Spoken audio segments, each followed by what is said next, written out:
Hey, welcome to Modern Mess Princess Ministries. I'm Kimberly Freilinger, the creative, I was going to say genius, but that's not, no, just kind of the creative wacky doodle person behind this ministry. And I want to welcome you to my blog and my website, especially if you've never been here before. We are beginning our Advent series, and I'm super excited about it.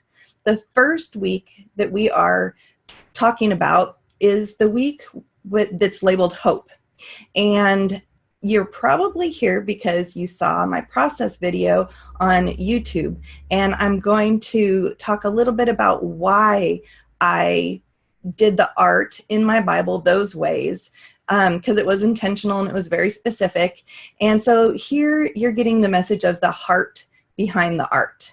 So you'll get a tutorial over there on how to do it. You'll get over here why I did it. And then on my podcast, the Messy Princess podcast that you can find on iTunes or other places where you find any old podcast, you can also you'll find links to it, all sorts of places.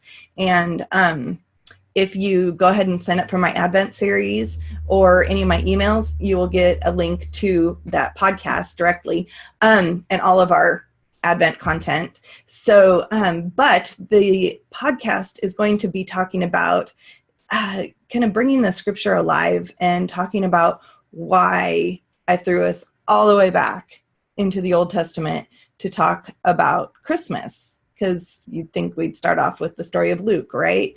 If you know that, that's kind of the most traditional way of telling the Christmas story is the story in Luke. We will get there, but today we're starting in a different place.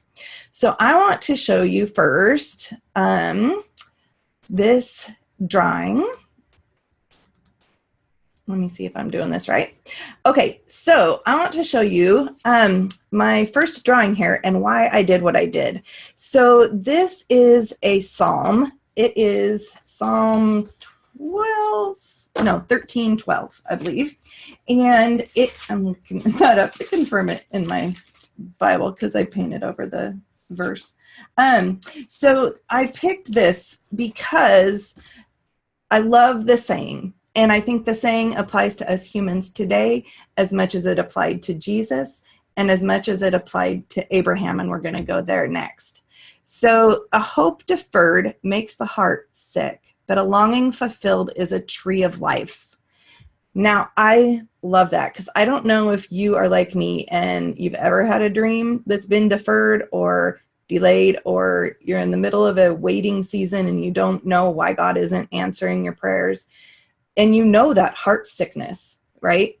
And so I wanted to reflect on this page both heart and art. I wanted to have hope and hurt.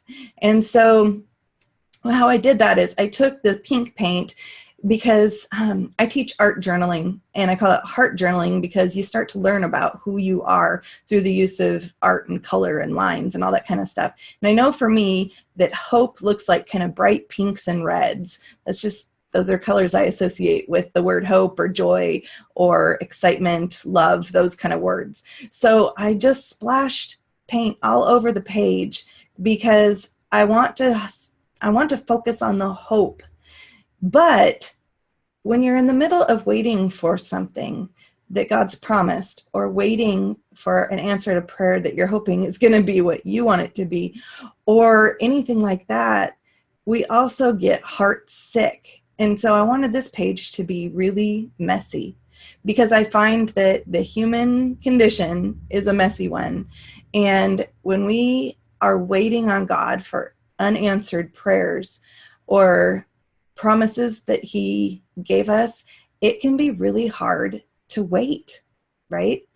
We know that that's true also because of Abraham and Sarah and their story. So I want to go back to their story and show you the entry I did here. So the whole story of Abraham and Sarah really starts around Genesis 15, 16, and kind of wraps up in 17 here with the promise fulfilled.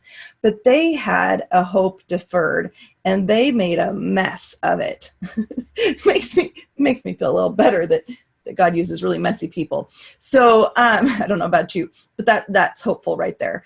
So this page, I was really focusing on the words yes, but, because God, this is after Abraham and Sarah already went, okay, God promised us a gazillion people and descendants and land, and then we got old, and now we tried to have a baby with the maidservant, and that's Ishmael, and that's a mess, and now we're in our 80s, 90s, and 100s, and we still don't have a child. Sarah's still barren, and God comes down and says, Abraham, I told you I would give you descendants and land. And he's like, yeah, I know, through Ishmael. And God's like, no, with Sarah. And he laughs at God. He literally laughs at God. And he's like, yeah, but I'm really old. I'm almost 100. And she's never had a kid in like over 80 years. So how's this going to work? And God basically says, yes, but I am the God who fulfills his promises. And so Abraham just kind of went, okay, it doesn't make any sense. And sometimes I find a lot of help and hope in Abraham and Sarah's story because of two things. One is I could have a tendency to rush out and make a mess of things, trying to think that maybe I did something, or I should do something, or maybe I missed something, or there was a clue that didn't dawn on me, or whatever, and I go off and I make a little Ishmael mess, right? But God can still redeem that mess.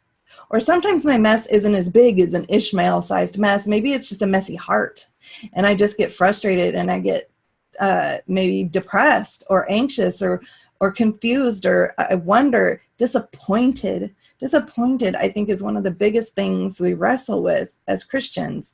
Well, can you imagine the disappointment of Sarah being barren for over 80 years and Abraham going, yeah, but God told me, I'm just saying, we're going to have a kid. And yeah, Sarah's like, we're not. No, that doesn't work. And those are so completely true and human responses. And so I put on this page a light bulb because, one, it makes me think of ideas, right? God is smarter than me. Should be self-explanatory, but I have to remind myself sometimes, especially when I have a hope deferred, when I'm patiently waiting for something and it doesn't seem to be happening. Have patience to not make an Ishmael mess. And I also put on here, yes, but, because that's oftentimes my response to God if something doesn't look right. Like he asks us to risk time, effort, money, something. And we know that's going to be a stretch. Me and my husband, it's a stretch. And I kind of go, yeah, but what about this? Yeah, but what about that? Yes, but God, didn't you see? Don't you know? Didn't this just happen? It's not going to make whatever this is possible.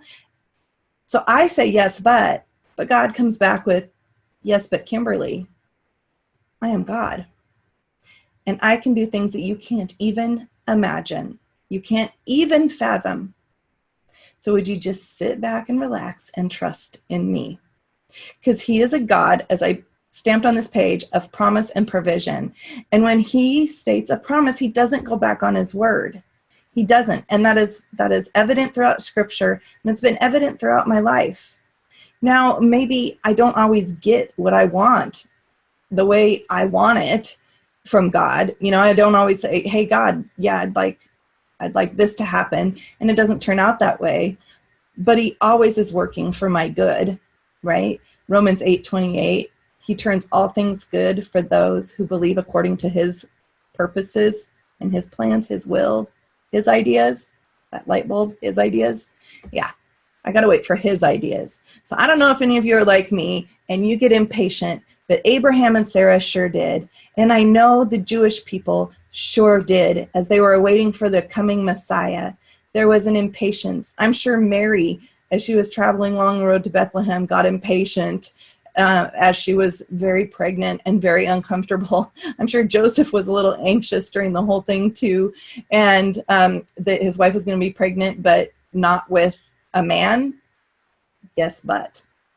So the story of Jesus starts with a big old yes, but. And it starts way back in Genesis. And it runs through the whole Bible. And we will get into Luke, and we will get into the story of Jesus's birth, but we've got to start back here in the beginnings of where God shows us, yes, but. Yes, but I am the God who can restore your hope. I am the God who can make things happen that you can't even believe. And I am the God who fulfills his promises and keeps his word, even when humans can't. All right, so that's why I did what I did on these pages. Come back here next week, and we will have more heart behind the art.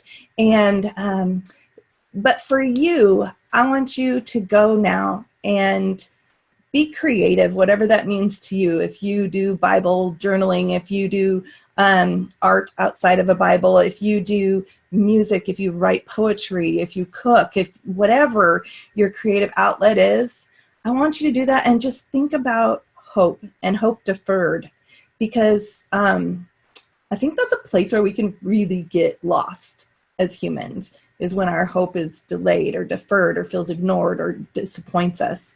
And so let's take a little bit this week to talk about that. And you can join me in a conversation on my blog. You can join me in a conversation on Instagram, on Facebook, on YouTube. Just sign up for this series if you're not already signed up, so that you get all the links to all the content. You can plug in where you want to. I'm just so glad you're here and celebrating Advent with me. And welcome to the Week of Hope. All right. We'll see you soon. Bye-bye.